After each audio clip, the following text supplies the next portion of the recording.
Cersei has an advantage over her. A more ruthless opponent will often win.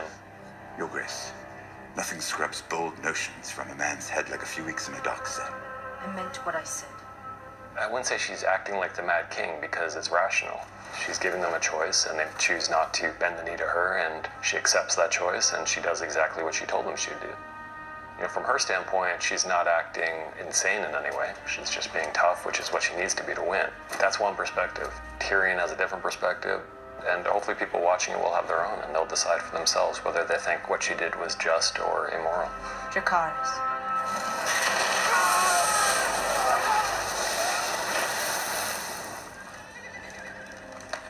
Arya is very used to being more clever and more stealthy and smarter than any of the people she's up against, and she hasn't dealt with Littlefinger for a while, so she gets roped into spying on somebody who's actually leading her by the nose to something that he wants her to have. I found it, my lord. Lady Stark thanks you for your service. He's looking for a way to prevent this sister bond from developing further, because the tighter that bond is, the more definitively he is caught on the outside of it.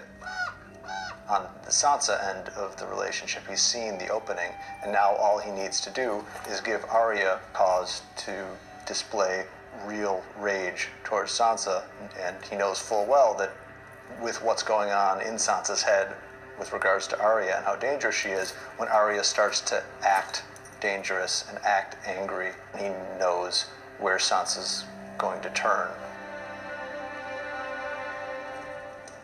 How will Jon Snow try to convince people to fight for him against an enemy they've never seen before? Cersei thinks the army of the dead is nothing but a story. What if we prove her wrong? When the first Whites got through in season 1, they sent Alliser Thorne down with a hand that was, at the time, probably still doing this to prove to everybody that this was going on. By the time this hand got down there, it had rotted away to nothing and stopped doing this. There was the idea that bringing one of these things down south had been put out there before in a way that didn't work, but in theory you could bring one of these things down and have it still functional by the time it gets to King's Landing. That seemed like that would, on a story level, do the trick. The first White I ever saw was brought into Castle Black from beyond the wall. Bring one of these things down to King's Landing and show her the truth. Like many of these situations on the show, the one who figures it out is Tyrion. The only way you're going to prove it to people is to show it to people. Obviously, we can't bring everyone up there, so that means bringing one of them down here. And how would you get into King's Landing?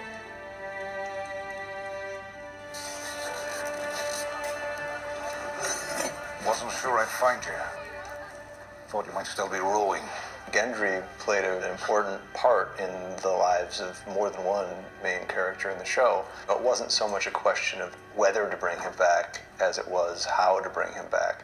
Given the relationship he had to Davos in season 3, and we ended up with a situation where Davos was the only way Tyrion was going to get to King's Landing to do what he needed to do.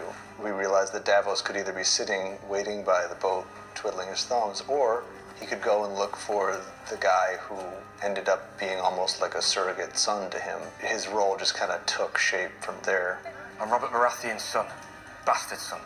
He's not going to lie to Jon about who he is, and especially when telling the truth could help him be a part of things, which is something he's probably wanted very much for the past 3 or 4 years. Sir Davos told me where you're going, Your Grace, and why. Let me come with you. Gendry is a little bit like Jon. I think it's part of the reason they start to like each other relatively quickly is he just wants to be honest, and he's meeting this young man he's never met before who's quite powerful. He's the king of the north, but also they're both bastard sons of powerful men who are friends of each other. We could use the help.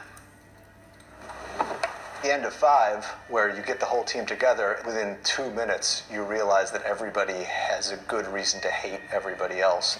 It's a real quick enmity ping-pong match between them, and you realize that all these guys are going to walk out into the wilds of the north together and try to do something extremely dangerous.